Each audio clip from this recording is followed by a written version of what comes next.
తమిళ super star Vijay దళపతి కొంతకాలంగా రాజకీయాల్లో busy అయిపోతున్నాడు. సొంతంగా పార్టీ పెట్టిన విజయ్ కొన్ని నెలల్లో రానున్న తమిళ అసెంబ్లీ ఎన్నికల కోసం బాగానే కష్టపడుతున్నాడు. ఇందులో భాగంగానే రీసెంట్గా ముస్లిం అభిమానులు ఇన్వైట్ చేసిన ఓ ఇఫ్తార్ విందుకు హాజరయ్యాడు విజయ్ దళపతి. అయితే ఇక్కడ వచ్చిందే ట్విస్ట్.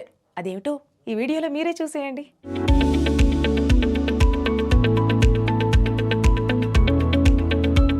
తమిళ వెట్రి కలగం అధినేత నటుడు దళపతి విజయ్పై ఉత్తరప్రదేశ్లోని బరేలీకి చెందిన సున్నీ ముస్లిం సంస్థ ఫత్వా జారీ చేసింది. ఆల్ ఇండియా ముస్లిం జమాత్ జాతీయ అధ్యక్షుడు చష్మే దారుల్ ఇఫ్తా చీఫ్ ముఫ్తీ మౌలానా మహాబుద్దీన్ రజ్వీ బరేలీ ఈ ఫత్వాను జారీ చేశారు. విజయ్ ముస్లిం వ్యతిరేకి అని, అతడి నేపథ్యం, అతడి గత చర్యలు ఇస్లాంకు వ్యతిరేకంగా ఉన్నాయని ఫత్వాలో పేర్కొన్నారు. ఇఫ్తార్ విందుకు మద్యం తాగే వారిని, జూదగాళ్లను ఆహ్వానించడం నేరమే కాకుండా పాపమని పేర్కొన్న బోర్డు ఇలాంటి వ్యక్తులను నమ్మవద్దని, మతపరమైన కార్యకలాపాలకు అటువంటి వారిని ఆహ్వానించవద్దని తమిళనాడు ముస్లింలను కోరింది. మౌలానా రజ్వీ మాట్లాడుతూ సినిమాల ద్వారా రాజకీయాల్లోకి వచ్చిన విజయ్ ముస్లిం సెంటిమెంట్ ను ఉపయోగించుకుంటున్నాడని ఆరోపించారు. విజయ్ గత చరిత్ర చూస్తే ఆయన ముస్లిం వ్యతిరేకి అన్న విషయం అర్థమవుతుందని పేర్కొన్నారు. ది బీస్ట్ చిత్రంలో ముస్లింలను, ముస్లిం సమాజాన్ని మొత్తంగా ఉగ్రవాదులుగా, తీవ్రవాదులుగా చూపించారని ఆయన తీవ్రంగా విమర్శించారు. ఆ సినిమాలో ముస్లింలను రాక్షసులుగా, దయ్యాలుగా చిత్రీకరించే ప్రయత్నం చేశారని ఆయన ఆగ్రహం వ్యక్తం చేశారు. ఇప్పుడు రాజకీయాల్లోకి వచ్చి